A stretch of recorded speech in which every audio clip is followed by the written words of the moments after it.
fair bit of pressure. What is your number of persons on board? We have 84 passengers on board, and I think that will be all until we are on the ground. Roger, that's copied. I've been advised it's pressurisation failure. Is that the only problem?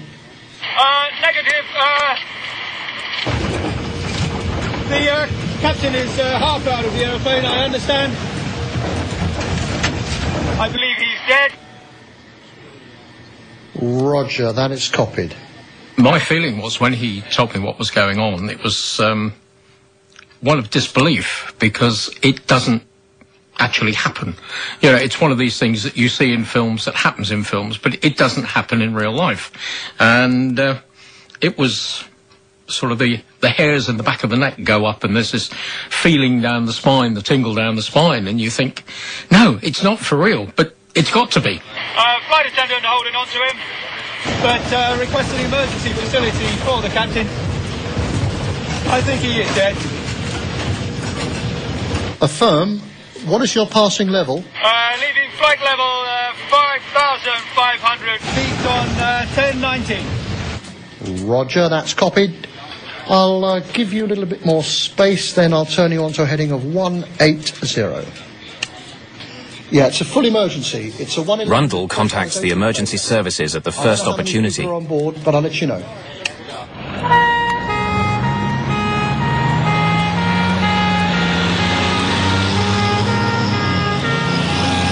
Could you confirm that the length of runway at Southampton is acceptable for a 111? Yes, it is acceptable for a 111, and I'll give you the figures shortly. As long as we have at least 2,500 metres, I am happy. I'm afraid we don't have 2,500 metres. Neither do Bournemouth. We have a maximum of 1,800 metres.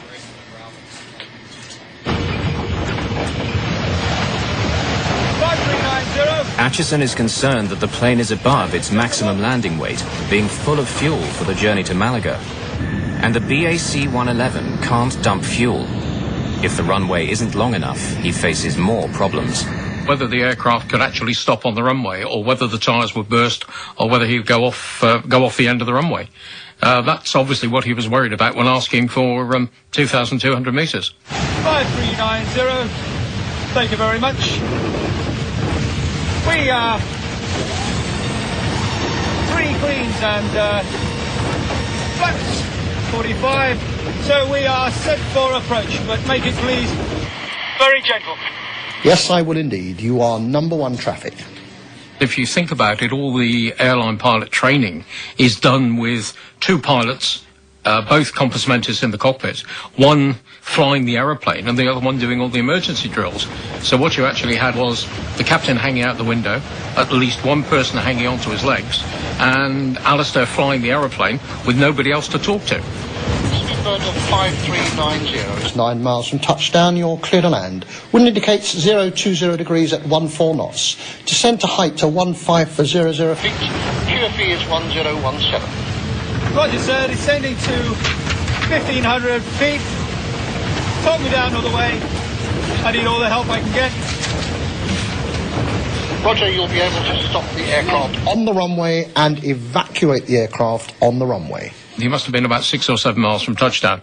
And obviously at that point I kept talking until he was happy he could see the runway and was happy to continue looking out the window and land the aeroplane.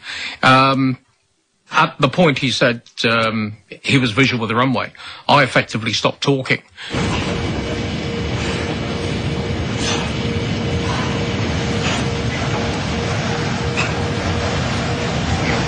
Acknowledge unless requested. It will be an uninterrupted talk down, but feel free to interrupt if you feel you need to.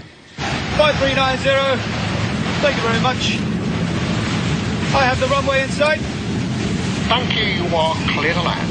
Do you wish me to continue with any further information? Negative.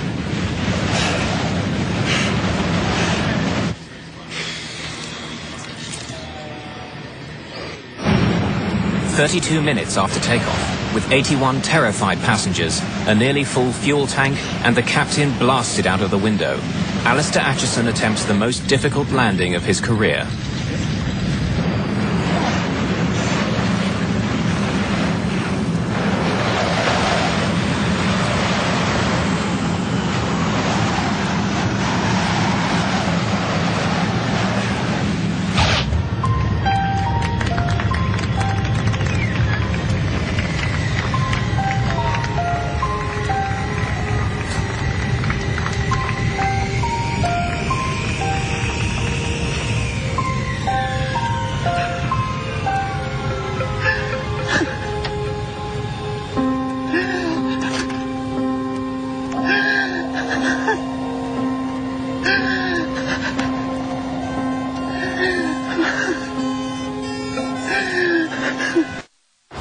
8:55 a.m., flight BA 5390 makes a perfect landing at Southampton Airport.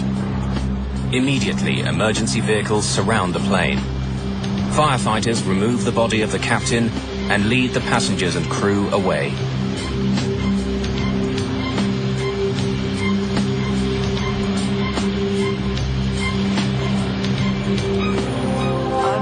Alistair Acheson has carried out a remarkable piece of flying, almost unprecedented in aviation history. He has had to pilot his plane without his captain, who has undergone physical stresses that nobody could have been expected to survive.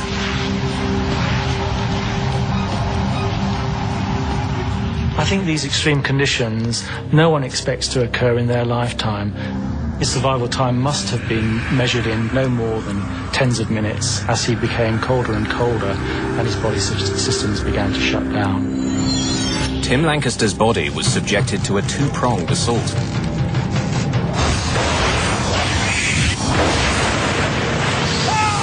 The physical violence that his body suffered being blown out of the plane, and the extreme cold and lack of oxygen at 17,000 feet. Every 1,000 feet of altitude causes the temperature to drop by 2 degrees centigrade. So the temperature on the outside of the plane would have been around minus 17 degrees centigrade. The extreme wind chill also meant his body was losing heat very rapidly. He would have lapsed into semi-consciousness and then unconsciousness, and as the temperature, his core body temperature fell, he would have finally died as a result of the excessive cold in that environment. Despite the trauma that Captain Lancaster's body suffered, there was one final twist to his story.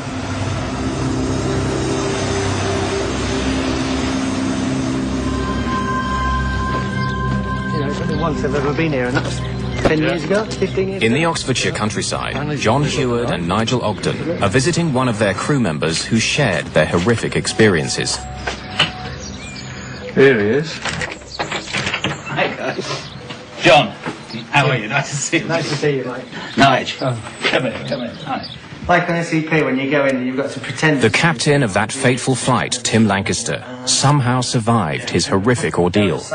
There were no fatalities on BA 5390. Yeah, that's it now. You can go on the 3-day cruise across there. As his frozen